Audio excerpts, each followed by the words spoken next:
Hello friends, यह dictation monthly magazine का है। टोटल 1000 वर्ड हैं। स्पीड 80 वर्ड पर मिनट रहेगी। तो चलिए स्टार्ट करते हैं। स्टार्ट। महोदय, एकता बनाए रखना हमारा दायित्व है और यह सड़कों और गली मोहल्लों में मारपीट से नहीं बनी रह सकती।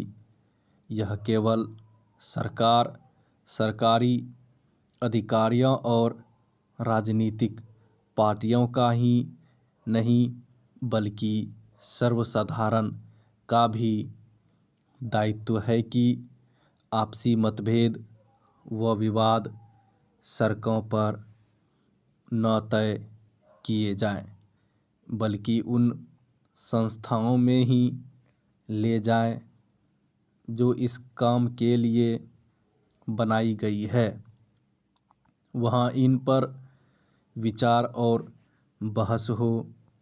हमें यह निर्णय करना है कि हमारा विश्वास संसद और संसदीय प्रणाली में है अथवा हुल्लड़बाजी और लड़ाई झगड़े में। ठीक एक वर्ष पहले चुनाव के परिणाम आने शुरू हुए थे और सारा संसार भारत के अस्तित्व के बारे में अटकलें लगाने लगा था।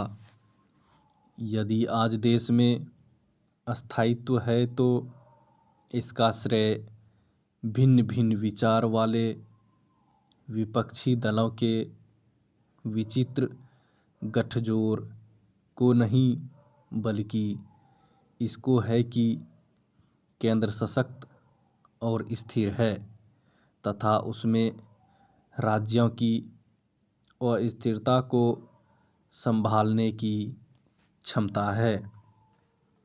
मुझे आशा थी कि सत्तारूढ़ होने और जिम्मेदारी निभाने का अवसर मिलने पर विपक्षी पार्टियां और अधिक जिम्मेदार बनेंगी, पर हमारी आशाएं पूरी नहीं हुई।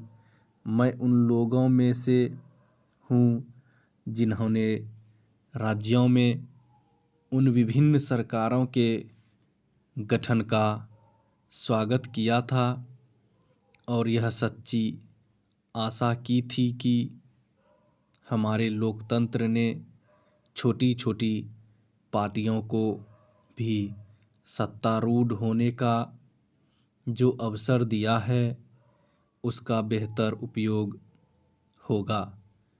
कुछ पार्टियां तो अपनी असफलताओं का दोष केंद्र के मत्थे मढ़ती हैं, पर इस संबंध में मैं यह कहना चाहूँगी कि देश का कोई भी व्यक्ति ऐसी किसी बात पर विश्वास नहीं करता। अब हमें उस समय की भी क्षतिपूर्ति करनी चाहिए जो व्यर्थ गया है और 2 वर्ष के सूखे और 2 युद्धों के कारण हमारे देश के विकास की गति में जो बाधा आई थी उसे समाप्त करना चाहिए। इस वर्ष प्रकृति हमारे ऊपर दयावान रही है, लेकिन इसके साथ ही हमें यह नहीं भूलना चाहिए, हमें इस बात की उपेक्षा नहीं करनी चाहिए कि इस वर्ष जो अच्छी खेती हुई है उसके लिए असंख्य किसानों, वैज्ञानिकों और अफसरों ने मिलकर कितना बड़ा प्रयास किया है। हम यह चाहते हैं कि इस अच्छी फसल के बाद भी अनेक ऐसी ही फसलें हों। विज्ञान में एक कहावत है कि चमत्कार तब होते हैं जब वैज्ञानिक इसके लिए कठोर परिश्रम करते हैं। यदि सदन मुझे अनुमति दे तो मैं वह किस्सा सुनाना चाहूँगी जो मैंने कुछ वर्ष पहले अमेरिका के एक गांव में सुना था। यह किस्सा एक निग्रो के बारे में है जो अत्यधिक गरीब था और गांव के दान पर पलता था। गांव में जमीन का एक बहुत छोटा टुकड़ा था जिसे बेकार समझा जाता था। एक दिन गांव के लोगों ने कहा, हम यह ज़मीन उसे क्यों न दे दें। अगर वह इस ज़मीन में कुछ पैदा भी न कर सकेगा तो भी कुछ काम तो उसके पास होगा। इस गरीब आदमी ने रात दिन परिश्रम किया और इस ज़मीन से खरपतवार, पत्थर, कूड़ा निकाल फेंका। महोदय, प्रत्येक देश, यहाँ तक कि संसार के अत्यधिक धनी देश के जीवन में भी उतार व चढ़ाव आते हैं। कोई भी देश समस्याओं से मुक्त नहीं है। वस्तुतः जैसा कि मैंने अनेक बार कहा है, मेरा विश्वास है कि समस्याएं ही एक प्रकार से देश की शक्ति और स्थिरता की कसौटी है। हमारी गंभीरतम समस्याओं में अनाज की समस्या भी है। बिहार में हमारे देश के अद्भुत लोगों के साहस और क्षमता की परीक्षा हुई और वे खरे निकले। भयंकर कठिनाइयों के रहते हर प्रकार के कार्यक्रम वहाँ जारी रहे। मैं यह बल देकर कहना चाहती हूँ कि हम उत्पादन के मोर्चे पर अथवा अनाज की वसूली के मोर्चे पर कहीं भी अपने प्रयास में कमी नहीं करने जा रहे हैं। हम 2 लाख पंप लगाने जा रहे हैं और 32,000 नलकूप खरीदने जा रहे हैं। और यह केवल 2 काम है जिनका मैं उल्लेख किया। अगले वर्ष हम 17 लाख टन उर्वरक किसानों को देंगे, जबकि इस वर्ष 13 लाख टन उर्वरक ही दिए गए हैं। हमारा प्रयास यह है कि जिस प्रकार खेती की उपज बढ़ी है उसी प्रकार अन्य क्षेत्रों में भी उत्पादन बढ़े। शीघ्र ही आपके समक्ष बजट प्रस्तुत होगा। आज सुबह मेरी सहयोगी उप प्रधानमंत्री ने हमारे समक्ष देश का विस्तृत आर्थिक सर्वेक्षण प्रस्तुत किया है, जिस पर विचार करने का हमें अवसर मिलेगा।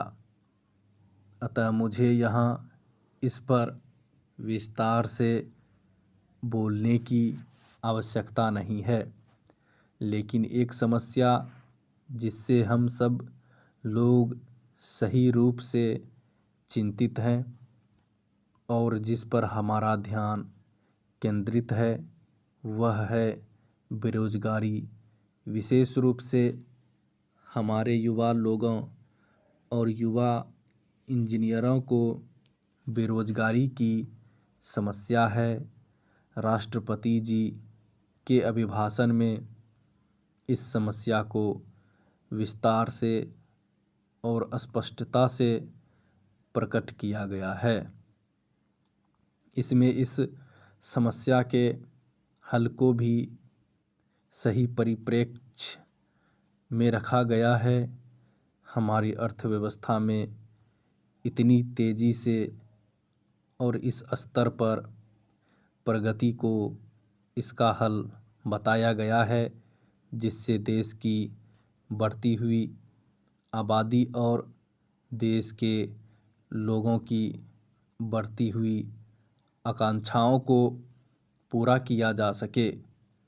अर्थव्यवस्था के गतिशील होने पर स्थिति में सुधार होगा, लेकिन हमें अपनी नज़र लंबी अवधि के हल पर रखनी चाहिए और सुदूर भविष्य का चित्र अपने सामने रखना चाहिए।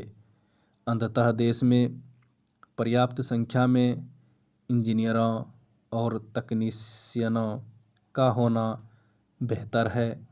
पूंजी और मशीनें आदि उपलब्ध की जा सकती हैं, लेकिन अपने उद्योग चलाने के लिए इंजीनियरों और कारीगरों आदि अप्रशिक्षित व्यक्तियों का मिलना अधिक कठिन है। माननीय सदस्यों ने सार्वजनिक क्षेत्र का उल्लेख किया है। हम उनकी तरह ही चिंतित हैं और इस बात के लिए उत्सुक हैं कि सार्वजनिक क्षेत्र की अधिकतम कार्यकुशलता और यथाशीघ्र अधिकतम सफलता के लिए हर संभव कदम उठाएं। लेकिन आपको भी एक बात समझनी चाहिए, यह प्रश्न बड़ा सरल है कि सार्वजनिक क्षेत्र में लाभ क्यों नहीं हो रहा है। इसका उत्तर सीधा साधा है।